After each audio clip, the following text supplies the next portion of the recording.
அஸ்ஸலாமு அலைக்கும் வரஹ்மத்துல்லாஹி தஆலா பர்காத்துஹு. அல்லாஹ்வின் திருப்பெயரால் ஆரம்பம் செய்கிறேன். Welcome back to my channel. Today's Quran verse. இன்ஷா அல்லாஹ் இந்த சேனலில் நம்ம டெய்லி தமிழில் குரான் ஓத போகிறோம். தமிழ் பொருளோட குரான் ஓதணும் அப்படின்னு நினைக்கிறவங்களுக்கு இந்த சேனல் ரொம்பவே யூஸ்ஃபுல்லாக இருக்கும். அல்லாஹ் தாலா குரானில் என்ன சொல்லியிருக்கான் அப்படிங்கிறத நம்ம ஒவ்வொரு அத்தியாயமாக பார்த்துட்ருக்கோம். ப்ரீவியஸ் வீடியோ நீங்கள் பார்க்கல அப்படின்னா மேலே ஹை கார்ட்லேயும் டிஸ்கிரிப்ஷன்லேயும் நான் கொடுத்துருக்கேன், செக் பண்ணி பாருங்கள். நம்மளோட சேனலில் ப்ளேலிஸ்ட்லேயுமே இருக்குது. நம்மளோட சேனலில் இப்போ தான் நீங்கள் ஃபஸ்ட் டைம் பார்க்குறீங்க அப்படின்னா சப்ஸ்கிரைப் பண்ணிவிட்டு பக்கத்தில் இருக்கிற பெல் ஐக்கானையுமே ஆல் ஆப்ஷன் கொடுத்துக்கோங்க. அப்போ தான் நான் டெய்லி போடுற வீடியோஸ் எல்லாமே உங்களுக்கு நோட்டிஃபிகேஷனில் வரும். இன்ஷா அல்லாஹ் இப்போ நம்ம பார்க்க போகிற அத்தியாயம் 17 வசனம் 61 பார்க்கலாம். நம் வானவர்களை நோக்கி ஆதமுக்கு பணியுங்கள் என்று கூறிய போது இப்லீஸை தவிர மற்றவர்கள் பணிந்தனர். நீ களிமண்ணால் படைத்த ஒருவருக்கு நான் பணிவதா என அவன் கேட்டான். என்னை விட நீ கண்ணியப்படுத்திய இவரை பற்றி எனக்கு அறிவிப்பாயாக. மறுமை நாள் வரை நீ எனக்கு அவகாசம் அளித்தால் சிலரை தவிர இவரது வழித்தோன்றல்களை வேறறுத்து விடுவேன் என்று அவன் கூறினான். நீ சென்றுவிடு. அவர்களில் யாரும் உன்னை பின்பற்றினால் உங்களுக்கு நரகமே நிறைவான கூலியாகும். உனது சப்தத்தின் மூலம் அவர்களுக்குள் உன்னால் இயன்றவர்களை வழி தவற செய். உனது குதிரைப்படையையும் காலட்படையையும் அவர்கள் மீது ஏவிவிடு. அவர்களுடன் செல்வங்களிலும் குழந்தைகளிலும் கூட்டாளியாகிக் கொள். அவர்களிடம் வாக்குறுதியை அளி என்று இறைவன் கூறினான். அவர்களுக்கு ஷைத்தான் ஏமாற்றத்தை தவிர வேறு எதையும் வாக்களிப்பதில்லை. என் நல்லடியார்கள் மீது உனக்கு எந்த அதிகாரமும் இல்லை என்றும் இறைவன் கூறினான். உமது இறைவன் பொறுப்பேற்க போதுமானவன். உங்கள் இறைவன் தனது அருளை நீங்கள் தேட வேண்டும் என்பதற்காக கப்பலை கடலில் உங்களுக்காக செலுத்துகிறான். அவன் உங்கள் மீது நிகரில்லா அன்பாளனாக இருக்கின்றான். கடலில் உங்களுக்கு துன்பம் ஏற்படும் போது அவற்றையன்றி நீங்கள் யாரை அழைக்கின்றீர்களோ அவர்கள் மறைந்து விடுவர். அவன் உங்களை காப்பாற்றி கரைக்கு கொண்டு வந்துவிட்டால் நீங்கள் அவனை புறக்கணித்து விடுகின்றீர்கள். மனிதன் நன்றி கெட்டவனாக இருக்கின்றான். தரைப்பகுதியில் அவன் உங்களை புதைத்துவிட மாட்டான் என்றோ அல்லது உங்கள் மீது கல்மலையை அனுப்ப மாட்டான் என்றோ நீங்கள் அச்சமற்று இருக்கின்றீர்களா?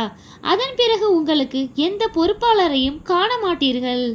அல்லது நீங்கள் நன்றி மறந்ததால் அவன் மீண்டும் ஒரு முறை உங்களை கடலில் செல்ல வைத்து உங்கள் மீது அழிக்கும் புயல் காற்றை அனுப்பி உங்களை மூழ்கடித்து விட மாட்டான் என அச்சமற்று இருக்கின்றீர்களா?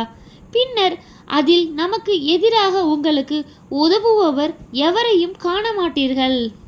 ஆதாமின் மக்களை கண்ணியப்படுத்தினோம். தரையிலும் கடலிலும் அவர்களை வானங்கள் மூலம் சுமந்து சென்றோம். அவர்களுக்கு தூய்மையானவற்றிலிருந்து உணவளித்தோம்.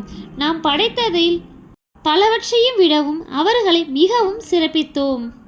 நாம் அனைத்து மனிதர்களையும் அவர்களின் தலைவர்களுடன் அழைக்கும் நாளில் யாருடைய ஏடு அவரது வலக்கரத்தில் கொடுக்கப்படுகிறதோ அவர்கள் தமது ஏட்டை படிப்பார்கள். அவர்கள் சிறிதளவும் அநியாயம் செய்யப்பட மாட்டார்கள். இவ்வுலகில் சிந்தனை குருடராக இருந்தவர் மறுமையில் குருடராகவும் வழி தவறியவராகவும் இருப்பார். நபியே, நாம் உமக்கு எதை அறிவித்தோமோ அது அல்லாததை நம் மீது நீர் புனைந்து கூற வேண்டும் என்பதற்காகவும் அதை விட்டும் உம்மை திசை திருப்பிவிட அவர்கள் முயன்றனர். அவ்வாறு செய்திருந்தால் அவர்கள் உம்மை உற்ற நண்பராக எடுத்திருப்பார்கள்.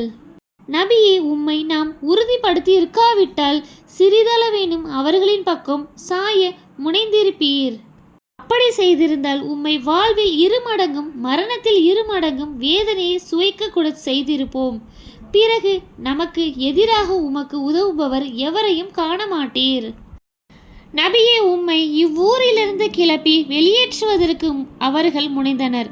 அப்படி செய்திருந்தால் அங்கு அவர்கள் உமக்கு பின்னர் குறைந்த காலமே வாழ்ந்திருப்பார்கள்.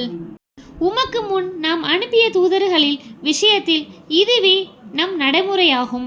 நமது நடைமுறையில் எந்த மாற்றத்தையும் காண மாட்டீர். சூரியன் உச்சி சாய்ந்ததிலிருந்து இரவில் இருள் சூழ்ந்திடும் வரையிலான தொழுகைகளை ஃபஜ்ர் தொழுகையில் ஓதுதலை நிலைநிறுத்துவீராக. ஃபஜ்ர் தொழுகையில் ஓதுதல் சாட்சி கூறப்படுவதாக உள்ளது. நபியே, இரவில் ஒரு பகுதியில் குர்ஆன் ஓதுவதன் மூலம் தஹஜ்ஜுத் தொழுகையை நிறைவேற்றுவீராக. இது உமக்கு உபரியானதாகும். உமது இறைவன் உம்மை புகழப்பட்ட இடத்தில் எழுப்பக்கூடும். என் இறைவனே, அழகிய முறையில் என்னை நுழைய செய்வாயாக, அழகிய முறையில் என்னை வெளியேற்றுவாயாக. எனக்கு உன்னிடம் இருந்து உதவக்கூடிய ஒரு வலிமையை ஏற்படுத்துவாயாக என்று பிரார்த்திப்பீராக. சத்தியம் வந்தது, அசத்தியம் அழிந்தது, அசத்தியம் அழியக்கூடியதாகவே உள்ளது என்று கூறுவீராக. இறை நம்பிக்கையாளர்களுக்கு அருளாகவும் நிவாரணமாகவும் உள்ளவற்றை குர்ஆனில் அருளுகிறோம். அநியாயக்காரர்களுக்கு இது நஷ்டத்தை தவிர எதையும் அதிகரிக்காது. நாம் மனிதனுக்கு அருள் புரிந்தால் அவன் புறக்கணித்து தூரமாகி விடுகிறான். அவனுக்கு துன்பம் ஏற்பட்டாலோ நம்பிக்கை இழந்து விடுகிறான். ஒவ்வொருவரும் தமது வழிமுறைப்படி செயல்படுகின்றனர். நேரான வழியில் இருப்பவர் யார் என்பதை உமது இறைவனே நன்கறிவான் என்று கூறுவீராக. நபியே, உயிரை பற்றி உம்மிடம் கேட்கின்றனர். உயிர் எனது இறைவனின் கட்டளையில் உள்ளதாகும். குறைவான அறிவே உங்களுக்கு வழங்கப்பட்டுள்ளது என்று கூறுவீராக. நபியே, உமக்கு நாம் அறிவித்த வேத அறிவிப்புகளை நாம் நாடினால் போக்கிவிடுவோம்.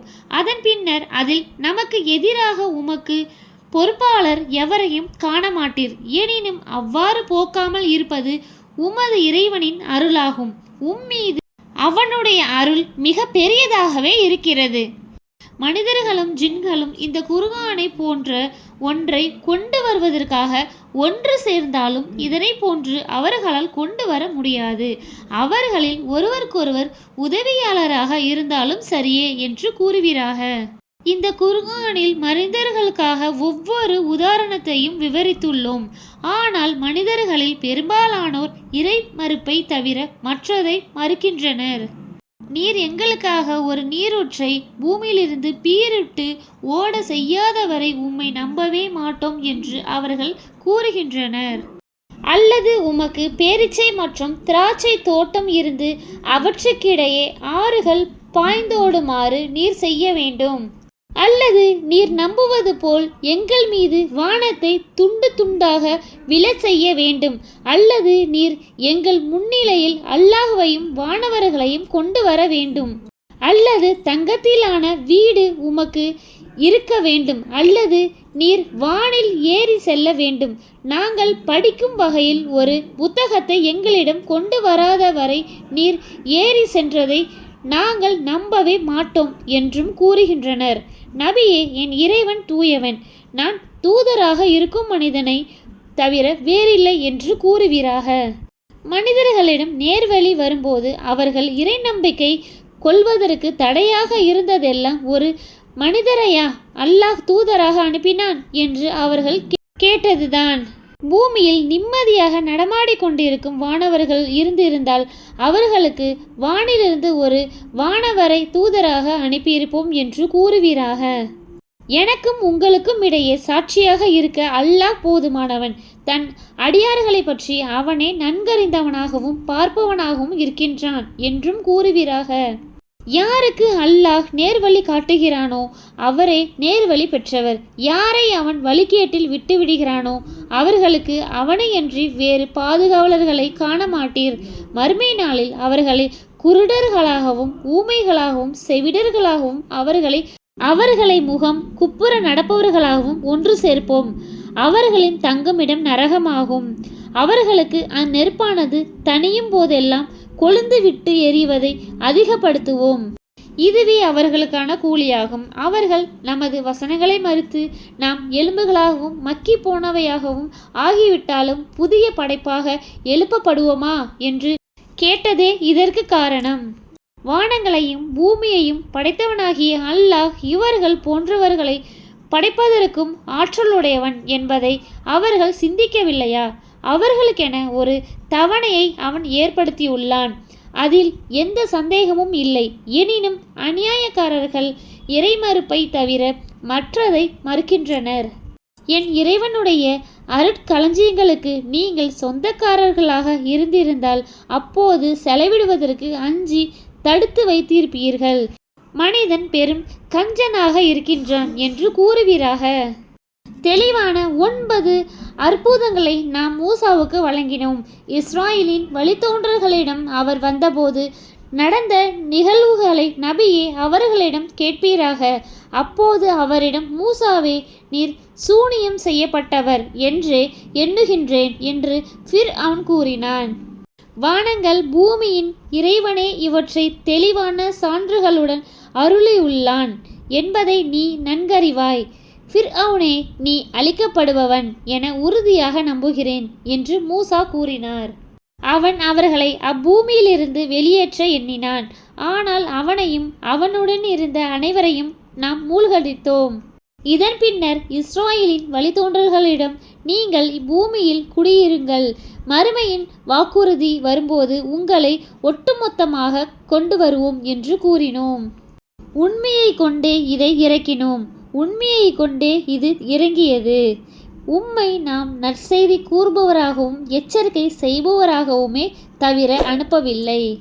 அல்ஹம்துலில்லாஹ். அல்லாஹ்வுடைய கிருபையை கொண்டு நம்ம அத்தியாயம் 17 வசனம் 105 வரைக்கும் பார்த்துருக்கோம். இன்ஷா அல்லாஹ் இதனுடைய தொடர்ச்சி நாளை இரவு 7:30 மணியை போல் பார்க்கலாம். அஸ்ஸலாமு அலைக்கும் வரஹ்மத்துல்லாஹி தஆலா வபரகாத்துஹு.